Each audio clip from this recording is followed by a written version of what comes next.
It's news time. Information is power. The current. The news headline. Nnamdi Kanu warns supporters against threatening, harassing his lawyers. Mazi Nnamdi Kanu, the leader of the indigenous people of Biafra, IPOB, has warned his supporters not to harass, accuse or threaten his lawyers as the trial resumes on October 21st, 2021 in Abuja.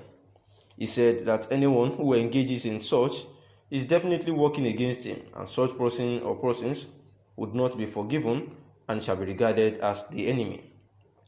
Kanu's lead counsel, Ifeanyi Ejiofor, disclosed this in a statement on his Facebook on Monday. Ejiofor, who said that he was in the company of his colleague Aloy Ijimako on a routine visit, said that his client was in good spirits awaiting the trial. Giving an update of the visit, the lawyer said his client requested that the fasting, supplications, and prayers should continue, as he noted that they are strongly impacting positively.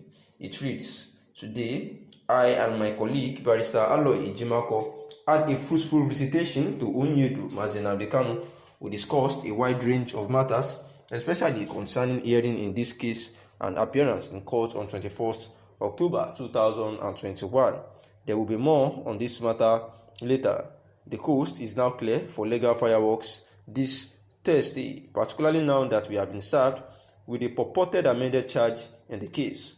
Onyedu Mazi Nnamdi Kanu is a good spirit awaiting his auspicious outing on Thursday, the 21st of October 2021. He commended them, those who are in good spirit with him, while declaring that Chukwu Okike Abiyama has ordained this special day for a victorious outing.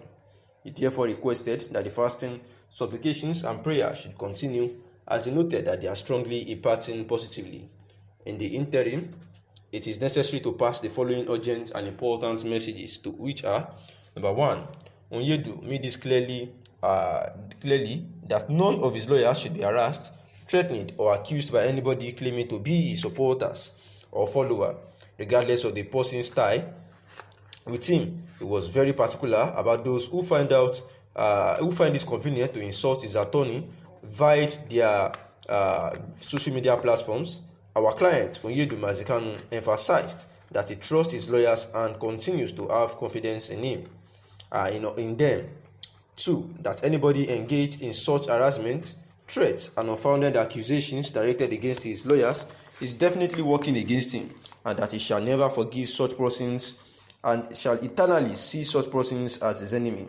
Three, that the best thing anybody claiming to be his supporters can actually do, as at now, is to wholeheartedly support his lawyers and their support and their efforts in this current time. Also, he says that any such threats, harassment, and false accusations against any of his lawyers should cease forthwith.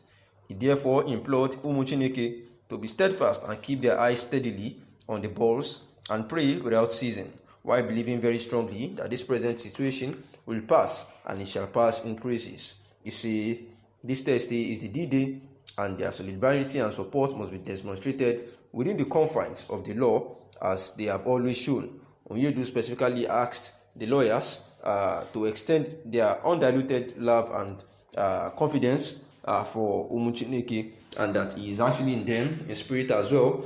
And lawyers claiming that they are eminently prepared for Thursday outing and won't disappoint the Umu Chineke, saying that they thank them and appreciate them because they are already richly blessed. However, this is amidst the sit-at-home orders that have been said would hold on days like when Mazi Nnamdi Kanu will be coming to court.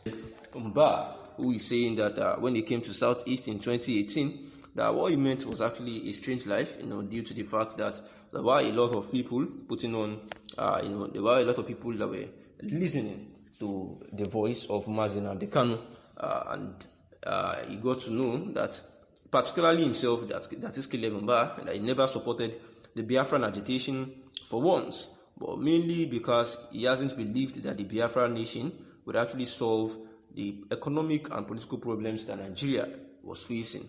So his first response to the situation was to discourage that anyone who listens to Mazi Nnamdi Kanu, saying that those people that are listening to him are actually causing more economic and political problems for the country. He says that but very few people listened to him while he was talking about all this, and at first he thought that it was the call for Biafra independence and the stigma associated with the poor that was causing their refusal to believe him against what is against Mazi Nnamdi Kanu. But Caleb Mbah says that it was soon that he now learned that even the richest and the best educated people in the region are in support of Mazi Nnamdi Kanu. He says that the big question thereof is what bothered him was that why does these people believe so much in Mazi Nnamdi Kanu, and why was it even so easy for the Buhari-led government to convince the Southeast of its discriminatory view, saying that this made him to try as much as possible to find out the rationale behind all this, and at the end of the day, he was able to find out that the federal government, led by President Muhammadu Buhari, had by themselves provided evidence to support Kanu's view of the need for a separation from Nigeria, giving the people of Igbos reason to believe in his agitation. Caleb Mbah says that while Kanu told the world about the agenda of President Muhammadu Buhari and how the government has continued to marginalize the Southeast, especially giving Northerners more posts, appointments at the top level and top position of the country, saying that it has become known that whenever a president of the Southeastern government retires or is dismissed, the president will replace him with a Northerner, saying that most of those people that are at top ranks of the country are people from the north. And then while Kanu speaks of Buhari hatred of the south, the president hastily suppressed the IPOB, but allowed Fulani elders who killed and burned the farms and homes of thousands of Nigerians to continue with their operations. So for every single act of the Biafra or the Igbos, agitating, the president always show, reaction. He always react to it via the security agencies and the likes. But whenever it is the Fulani headsmen and people that are killing the people of the nation, the president seems to give it lesser attention, saying that President Muhammadu Buhari publicly criticized the indigenous people of Biafra for their peaceful protests, but ignored the work of the Fulani headsmen and advised Nigerians to become the protectors of their brothers, saying that this actually made him start to have a change of mind, that truly it seems that President Muhammadu Buhari is the one that has issues with ensuring that the country is safe from a breakup agitation by this variety of people.